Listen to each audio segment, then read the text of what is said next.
దేవుని పరిశుద్ధ నామ స్తోత్రములు. ప్రభువైన యేసుక్రీస్తు నామములో మీ అందరికీ శుభములు తెలియజేస్తున్నాం. యేసయ్య ఆశీర్వాద కృపా సన్నిధి ఈ కార్యక్రమానికి మీరందరూ విచ్చేసినందుకై ప్రభువైన యేసుక్రీస్తు నామములో మీకు శుభములు తెలియజేస్తూ ప్రభువైన యేసుక్రీస్తు నామములో మిమ్మల్ని అందరినీ ఆహ్వానిస్తున్నాం. ప్రభునందు ప్రియమైన దేవుని బిడ్డలారా, ప్రస్తుత కాలంలో ప్రపంచ పరిస్థితులు మనం గమనించినప్పుడు మన దేశంలోనూ విదేశాల్లోనూ మన ప్రాంతంలోనూ ఇతర ప్రాంతాల్లో అనేక మంది అనేకమైన సమస్యలను బట్టి అనేక విధాలుగా కృంగిపోతూ ఉన్నారు. వారికి వస్తున్న అనేకమైన శోధనలను బట్టి, అనేకమైన ఇబ్బందులను బట్టి, ఆర్థికమైన ఇబ్బందులను బట్టి, అనారోగ్య పరిస్థితులను బట్టి, అనేకమైన పరిస్థితులను బట్టి మరి అనేక మంది అనేక రకాల ఆలోచనలతో ఈ లోకంలో జీవిస్తుంటారు. అయితే ఈరోజు దేవుడు మన కొరకు ఏర్పాటు చేయబడిన అంశం ఏంటంటే, విడుదల కావాలా? Do you need deliverance? Do you need deliverance? విడుదల కావాలా అనేసి ఈ దినమున పరిశుద్ధాత్మ దేవుడు మనతో మాట్లాడుచున్నాడు. దేవునికి స్తోత్రం. మరి యోహాను సువార్త 8వ అధ్యాయం 32వ వచనం గమనించినట్లయితే, సత్యము మిమ్ములను స్వతంత్రులుగా చేయనని రాయబడినది. మరి రోమాపత్రిక 8వ అధ్యాయంలో కూడా మనం గమనిస్తున్నాం. దేవునికి స్తోత్రం. లోకములో ఉన్న జనులు అనేకమైన సమస్యలతో చిక్కుకొని ప్రభునందు ప్రియులారా అనేకమైన సమస్యల వలన కృంగిపోతూ ఉన్నారు. అనేక విధాలుగా మరి బాధపడుతూ ఉన్నారు. దేవునికి స్తోత్రం. మరి అనేకమైన పలు విధమైన సమస్యలు మనం వెంటాడుతున్నప్పుడు మనము ప్రభువైన యేసుక్రీస్తు వైపు చూసినట్లయితే, దేవుని యొక్క చిత్తములో మనం జీవించినట్లయితే పరిశుద్ధాత్మ కార్యాలు మన జీవితంలో ప్రభు ఆయన జరిగిస్తాడు. దేవునికి స్తోత్రం.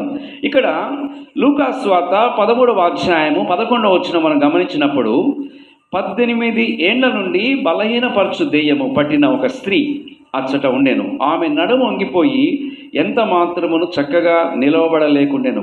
యేసు ఆమెను చూచి రమ్మని పిలిచి, అమ్మా, నీ బలహీనత నుండి విడుదల పొంది ఉన్నావని ఆమెతో చెప్పే. ఆమె మీద చేతులుంచగా ఆమె చక్కగా నిలవబడి దేవుని మహిమపరచెను. హల్లెలూయా. ప్రభునందు ప్రియమైన దేవుని బిడ్డలారా, 18 సంవత్సరాల నుంచి ఒక స్త్రీ బలహీనురాలుగా కనబడుతూ ఉంది. అయితే ఆమెకున్న బలహీనతను బట్టి, మరి బలహీనతలు ఎలా వస్తాయంటే కొన్ని సందర్భాల్లో దెయ్యపు శక్తుల వలన కూడా బలహీనతలు వస్తాయి. అనేకమైన మరి పరిస్థితులను బట్టి బలహీనతలు కొన్ని వస్తూ ఉంటాయి. అయితే ఈ స్త్రీ అయితే 18 సంవత్సరాల నుంచి ఒక బలహీనముగా ఉన్నది వలన ఆమె నడువంగిపోయిన స్థితిలో ఉంది. ఆమె నడువంగిపోయి ఒక కర్ర పట్టుకొని అలా నడుస్తూ ఉంది.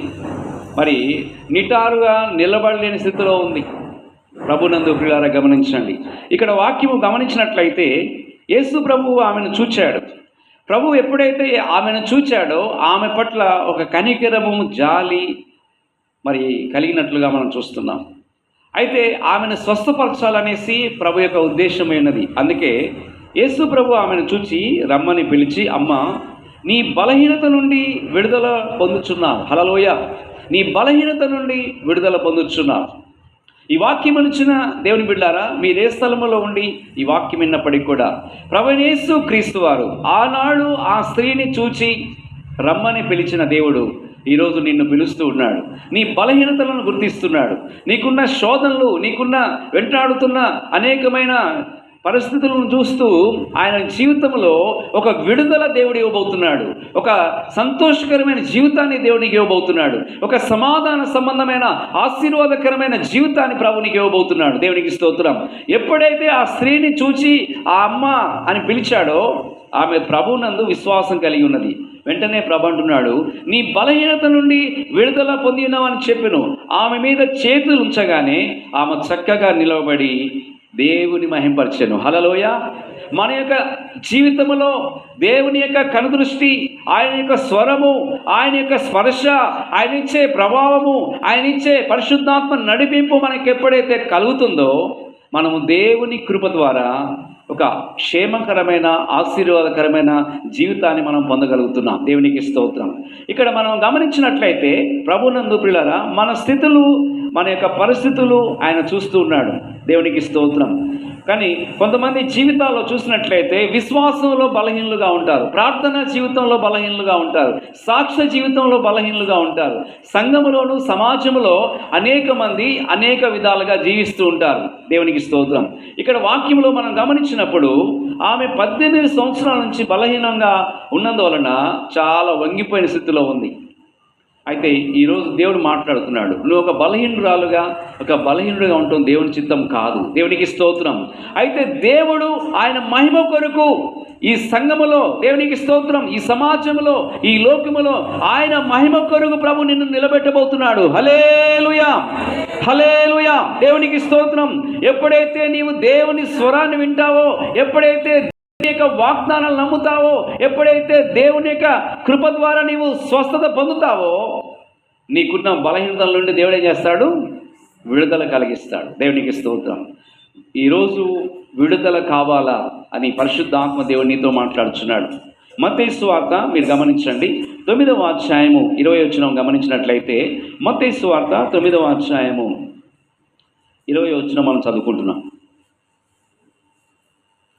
ఆ సమయమున ఇదిగో 12 సంవత్సరముల నుండి రక్తస్రావం గల ఒక స్త్రీ, నేను ఆయన పై వస్త్రము మాత్రం ముట్టితే బాగుపడుతుందని తనలో తాను అనుకొని ఆయన వెనుకకు వచ్చి ఆయన వస్త్రపు చెంగు ముట్టెను. యేసు వెనుకకు తిరిగి ఆమెను చూచి, కుమారి ధైర్యంగా ఉండుము, నీ విశ్వాసము నిన్ను బాగుపరచని చెప్పగా ఆ గడియ నుండి ఆ స్త్రీ బాగుపడెను. హల్లెలూయా. ప్రభునందు పిల్లారా, ఒక 12 సంవత్సరాల నుంచి ఒక స్త్రీ రక్తస్రావంతో బాధపడుతూ ఉంది. చాలా బలహీనరాలు అయిపోయింది. 12 సంవత్సరాల నుంచి ఆ యొక్క వ్యాధితో బాధపడుచున్నది వలన బలహీన స్థితిలో ఉంది, చాలా వేదన పొందుతూ ఉంది. అయితే యేసుక్రీస్తు ప్రభువారు ఆ ప్రాంతానికి వచ్చినప్పుడు ప్రభువుని గురించి విన్నది. నేను ప్రభువు యొక్క సన్నిధిలోకి వచ్చి ఆ ప్రభు సన్నిధిలో ఆయన వస్త్రపు చెంగు ముట్టుకుంటే నేను బాగుపడతానని ఒక అచంచలమైన గొప్ప విశ్వాసముతో వచ్చినట్లుగా మనం చూస్తున్నాం. అయితే ఆమె ఆ వస్త్రపు చెంగు వెనకాల వచ్చి ప్రభు యొక్క వస్త్రము ముట్టుకోగానే ఆమెకున్న బలహీనత తొలగిపోయింది. దేవునికి స్తోత్రం. ఆమెకున్న రక్తస్రావం అనే ఆ బలహీనత నుండి, ఆ వ్యాధి నుంచి విడుదల పొందింది. ఆమెకు స్వస్థత కలిగినట్లుగా మనం చూస్తున్నాం. వెంటనే యేసుక్రీస్తు వారు అంటున్నారు, వెనుకకు తిరిగి ఆమెను చూచి, కుమారి ధైర్యముగా ఉండుము. హల్లెలూయా. కుమారి ధైర్యముగా ఉండుము. దేవునికి స్తోత్రం. నీ విశ్వాసం నిన్ను బాగుపరచని చెప్పగా ఆ గడి నుండి ఆ స్త్రీ బాగుపడెను.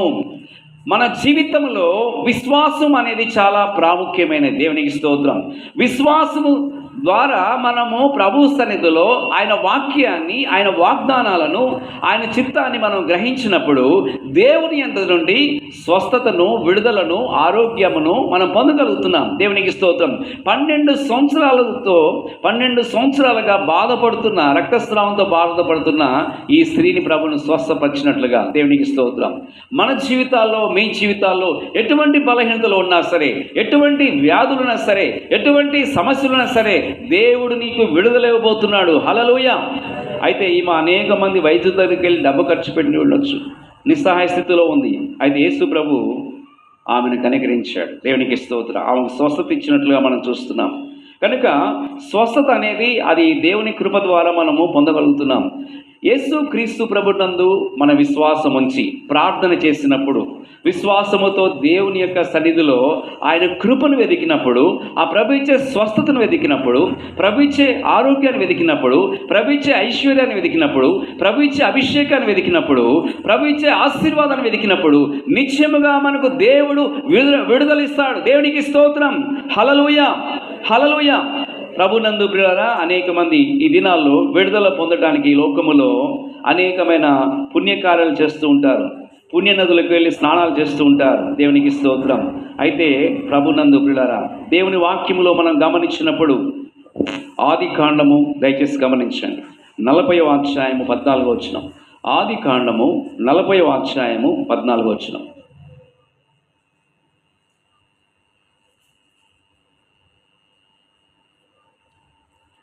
కాబట్టి నీకు క్షేమం కలిగినప్పుడు నన్ను జ్ఞాపకం చేసుకుని నా యందు కరుణించి ఫరోతో నన్ను గూర్చి మాట్లాడి ఇంటిలో నుండి నన్ను బయటికి రప్పించుము. దేవుని బిడ్డలారా గమనించండి, ఇక్కడ యోసేపు గురించి మనము గమనిస్తున్నాం. యోసేపు చాలా నీతిమంతుడు, ప్రార్థనాపరుడు, దేవునికి భయపడువాడు. దేవునికి స్తోత్రం. ఒక పరిశుద్ధ జీవితము, ప్రతిష్ఠ జీవితము, ప్రత్యేకమైన జీవితము, దేవుని యందు గొప్ప విశ్వాస వీరుడుగా ఉన్నట్లుగా మనం చూస్తున్నాం. అయితే ఒక సందర్భంలో ఆయనను చెరసాలలో వేసినప్పుడు ప్రభునందు బిడ్డలారా, అయితే ఆ సమయంలో ఆయనతో పాటు ఉన్న వ్యక్తితో మాట్లాడుతూ ఉన్నాడు. దేవునికి స్తోత్రం. రాజుకు మనవి చేయమని చెరసాలలో ఉన్నప్పుడు విడుదల కొరకై అక్కడ చెప్పినట్లుగా మనం చూస్తున్నాం. అయితే అతడు మర్చిపోయాడు. అయితే దేవుడైతే యోసేపుకు తోడై ఉన్నాడు. సమయం ఇచ్చినప్పుడు ఆ చెరసాల నుంచి దేవుడు విడుదల ఇచ్చాడు. దేవునికి స్తోత్రం. యోసేపు యొక్క భక్తి విశ్వాసాన్ని బట్టి దేవుడు ఐగుప్తు దేశంలోనే ఒక ప్రధానమంత్రిగా చేశాడండి యోసేపుని. దేవునికి స్తోత్రం. అనేక మందికి ఆశీర్వాదకరముగా చేశాడు. అయితే ముందు మన జీవితంలో అనేకమైన నిందలు, అవమానాలు, పోరాటములు, ఆర్థికమైన ఇబ్బందులు, అనేకమైన శోధనలు, అనేకమైన బాధలు, కష్టాలు మన జీవితంలో వెంటాడుచున్నప్పుడు విశ్వాసమున కర్తయు దాన్ని కొనసాగించువాడైన ప్రభువైన యేసు క్రీస్తు వైపు మనం చూసి విశ్వాసముతో ఆయన వాక్యాన్ని, ఆయన వాగ్దానాలను మరి మనము నమ్మి విశ్వసించి ప్రార్థన చేసినప్పుడు నిశ్చయముగా దేవుని యొద్ద నుండి విడుదల మనం పొందుతాం. దేవునికి స్తోత్రం. దేవుడు విడుదల ఇవ్వటమే కాకుండా అభివృద్ధిని ఇస్తాడు, ఐశ్వర్యాన్ని ఇస్తాడు, ఆశీర్వాదాన్ని ఇస్తాడు. దేవునికి స్తోత్రం. ఇక్కడ మనం గమనించినట్లయితే దానియేలు గ్రంథము 6వ అధ్యాయము 14వ వచనం మనం చదువుకుంటున్నాం. దానియేలు గ్రంథము గమనించండి. మరి 6వ అధ్యాయము, దానియేలు గ్రంథము 6వ అధ్యాయము 14వ వచనం.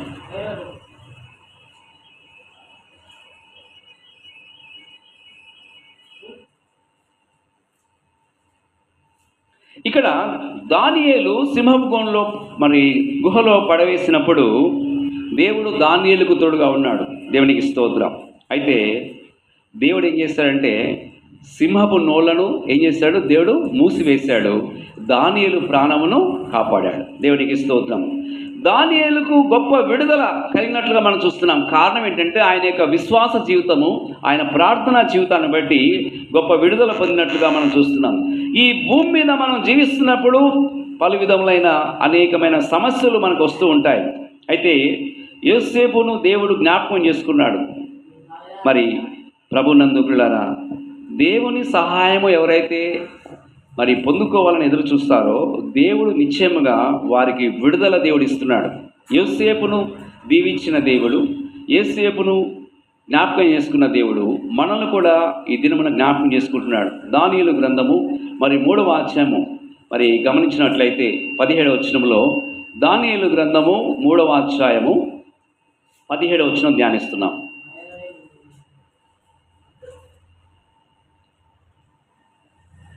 మేము సేవించిన దేవుడు మండుచున్న వేడిమి గల ఈ అగ్నిలో నుండి మమ్మను తప్పించి రక్షించుటకు సమర్థుడు, మరియు నీ వశమున పడకుండా ఆయన మమ్మను రక్షించును. హల్లెలూయా. ఇక్కడ గమనించినట్లయితే 3 భక్తుల గురించి ఈ దినమున పరిశుద్ధ ఆత్మ దేవుడు జ్ఞాపకం చేస్తున్నాడు. షడ్రకు, మేషకు, అబద్నగో. ఈ 3 తీసుకెళ్ళి ఎక్కడేశారండి? అగ్నిగుండంలో వేసినప్పుడు దేవుడు వారిని దేవుడు కాపాడాడు. దేవునికి స్తోత్రం. అయితే వారు చెప్తున్న మాట ఏంటంటే, మేము సేవించిన దేవుడు మండుచున్న వేడిమి గల ఈ అగ్నిలో నుండి మమ్మను తప్పించి రక్షించుటకు సమర్థుడు. హల్లెలూయా. మన దేవుడు రక్షించే దేవుడు, ఆపత్కాలములో ఆదుకునే దేవుడు. ఆయన మనల్ని విడిచిపెట్టే దేవుడు కాదు. యెహోషువ గ్రంథములో మనం గమనించినట్లయితే 1వ అధ్యాయములో యెహోషువతో దేవుడు మాట్లాడుతున్నాడు. నేను మోషేకు తోడై ఉన్నట్లుగా నేను నీకు తోడై ఉన్నాను, నేను నిన్ను విడవను, ఎడబాయను. నీవు నిబ్బరము కలిగి ధైర్యముగా ఉండము, భయపడకుము, దిగులు పడకుము. నీవు నడుచున్న మార్గం అంతటిలో నీకు తోడుగా ఉన్నానని దేవుడు వాగ్దానం చేస్తున్నాడు. హల్లెలూయా. ఆయన మనకు తోడుగా ఉండే దేవుడు. కష్టకాలంలో, బాధల్లో, కష్టాల్లో, ఇరుకులో, ఇబ్బందుల్లో ఉన్నప్పుడు మనము దేవుని సన్నిధిలో విశ్వాసంతో ప్రార్థించినప్పుడు నిశ్చయముగా మనకున్న పలు విధమైన శ్రమల నుండి దేవుడు ఏం చేస్తున్నాడు? విడిపిస్తున్నాడు. దేవునికి స్తోత్రం. మనకు సర్వశక్తి గల దేవుడు, ఆయన మనకు తోడుగా ఉన్నాడు.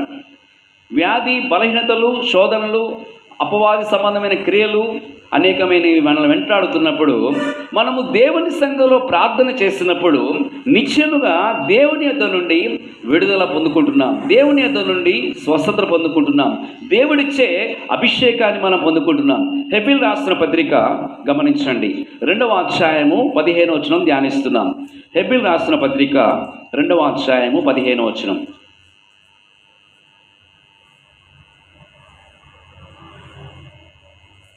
కాబట్టి ఆ పిల్లలు రక్తమాంసం గలవారైనందున ఆ ప్రకారమే మరణము యొక్క బలము గలవారిని, అనగా అపవాదిని మరణము ద్వారా నశింపచేయుటకును జీవితకాలమంతయు మరణ భయము చేత దాస్యమునకు లోబడిన వారిని విడిపించుటకును ఆయన కూడా రక్తమాంసాలలో పాలువాడాయెను. హల్లెలూయా.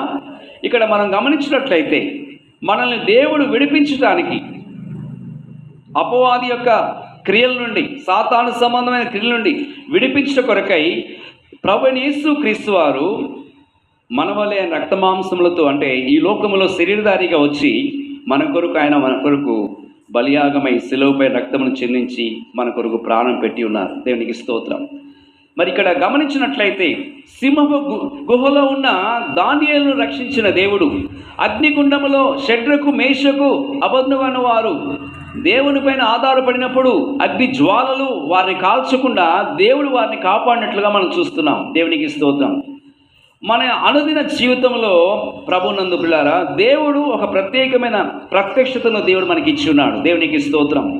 మరణాన్ని జయించడానికి యేసుక్రీస్తు ప్రభువారు ఏం చెప్పారంటే, ప్రకటన గ్రంథము 3వ అధ్యాయము చివరి వచనంలో మనం గమనించినప్పుడు, నేను జయించి నా తండ్రితో కూడా ఆయన సింహాసనందు కూర్చున్న ప్రకారము జయించు వారిని నా సింహాసనందు కూర్చునిచ్చెదను. హల్లెలూయా.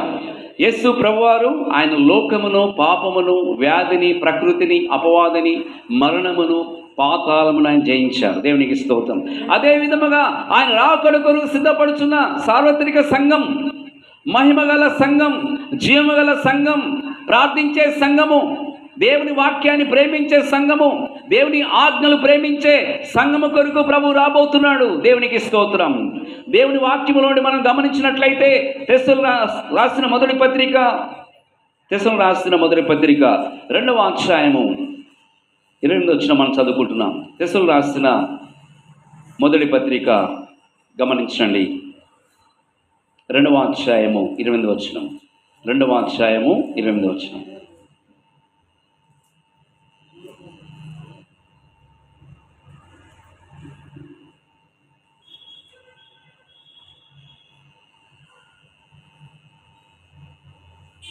ఇక్కడ గమనించినట్లయితే 2వ అధ్యాయము 19-20 వచనాలు చదువుకుందామండి. ఏలనగా మా నిరీక్షణ అయినను ఆనందమైనను అతిశయ కిరీటమైన ఏది, మన ప్రభువైన యేసు యొక్క రాకడ సమయమున ఆయన ఎదుట మీరే కదా, నిశ్చయముగా మీరే మా మహిమయు ఆనందమునై ఉన్నారు. హల్లెలూయా. దేవునికి స్తోత్రం. ప్రభునందు ప్రియమైన వారులారా గమనించండి, మొట్టమొదటి ఆదామును దేవుడు సృష్టించినప్పుడు భయము, వ్యాధి ఎటువంటిది కూడా లేదు. అయితే ఏదైనా తోటలో ఆదామమ్మలు నివసిస్తున్నప్పుడు అక్కడ వారి జీవితంలోనికి భయము ఎందుకు వచ్చింది, వ్యాధి ఎందుకు వచ్చింది, అనారోగ్యం ఎందుకు వచ్చింది అంటే, అక్కడ సర్పము, సాతాను మాట విన్నందువలన దేవుడు ఏం చెప్పాడు, ఈ యొక్క ఏదేను తోటలో ఉన్న ఫలవృక్షములన్నీ కూడా తినొచ్చు, కానీ ఒక్కటి మాత్రము చెట్టు ఉన్న ఆ పండు తినకూడదు అని చెప్పాడు. అయితే సాతాను ఏం చెప్పింది, మీరు ఆ యొక్క అవలోనికి వెళ్ళి, ఆ స్త్రీలోకి వెళ్ళి, మీరు ఆ పండు తిన్నట్లయితే మీరు దేవతల వలె ఉంటారు. అయితే రకరకాలుగా చెప్పేసింది. ఆ స్త్రీ నమ్మేసింది. ఆ చూడటానికి ఆ పండు ఎలా ఉంది, చాలా ఎర్రగా ఉంది. అయితే ఆమె సగం తిని ఆమెతో ఉన్న ఆదాముకి ఇచ్చినందువలన అప్పుడు వారు దేవుని మహిమను కోల్పోయారు, అప్పుడు వారు దేవుని ప్రత్యక్షతను కోల్పోయారు, దేవుని వెలుగును కోల్పోయారు. సాతాను మాట విన్నందువలన ఆజ్ఞ అతిక్రమమే పాపమని దేవుని యొక్క వాక్యంలో మనం చూస్తున్నాం. ఎప్పుడైతే పాపం వారిలో ప్రవేశించిందో వారి జీవితంలో భయము, ఆందోళన, వ్యాధి బలహీనతలు వారిని వెంటాడుతున్నాయి. అయితే ఆదాము సంతానము నుండి వచ్చిన మనమందరము కూడా, ప్రపంచమున్న మానవులందరికీ కూడా ఈ భయము, వ్యాధి, శోధన వెంటాడుతూనే ఉంది. దాన్ని విడుదల ఇవ్వటం కొరకే యేసు క్రీస్తు ప్రభువారు ఈ లోకానికి వచ్చారు. హల్లెలూయా, దేవునికి స్తోత్రం.